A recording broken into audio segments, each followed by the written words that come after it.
Hello and welcome back.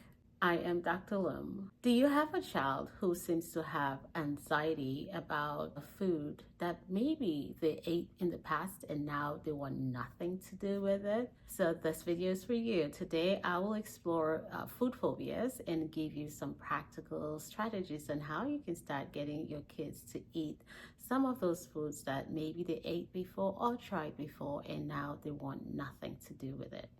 Food phobia, what is that? So, food phobia is when a kid has such severe anxiety about a particular food where that they either ate before or even something new and they want nothing to do with it. Just physical, they're overwhelmed, they're crying, they're throwing tantrums just based on the sight of that food in their plate.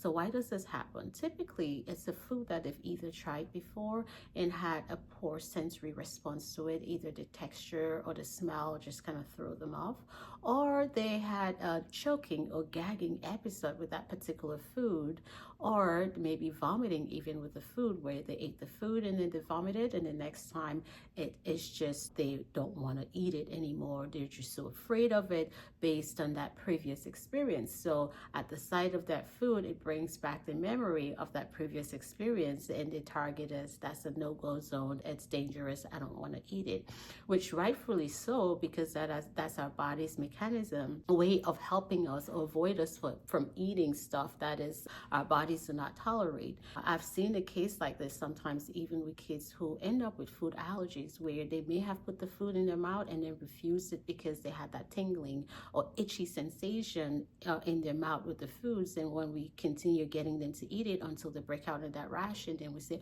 oh, this was an allergy. So it is a natural way of our bodies, protective or way of really protecting us, from stuff like allergies or so. But sometimes it may just be a texture issue, a sensory issue, or just a negative experience. So if your kid is in that category and we know it's not a food allergy per se, then what can you do? So here are a few things you can try. Usually I'll start small, very small portion, and just putting it in your plate to see. So for example, if your kid has an aversion, say, to spaghetti sauce, you can start out with just spaghetti for a while, and then the next step is gradual exposure, where you put a little bit of the sauce on the plate where it's not soaking in there, but it's just pink. So it's just changing the color of the spaghetti very slowly, where it is not overwhelming. It's there, but you're not experiencing that spaghetti, but you're pairing the spaghetti sauce. You're not using it as a dip per se, but it's there in their food, but it's not overwhelming. And then down the line, you can start pairing that with some other foods that they like, so it reduces that overwhelm. And ultimately, you can start introducing it where once they put it in your plate, allowing them to explore it without even putting it in their mouth. So sensory exploration will be the next step, where, yeah, okay, the fact that you even let me put it in your plate, that's a win. And then we can make progress from there. Okay, I'm pairing it with something. The fact that you're even touching it and maybe smelling it and being willing to taste it, that's a win. And then eventually to the point where they're able to put it in their mouth. But you want them to become familiar with the foods first. You want them to explore it second, and then before they can finally start eating it.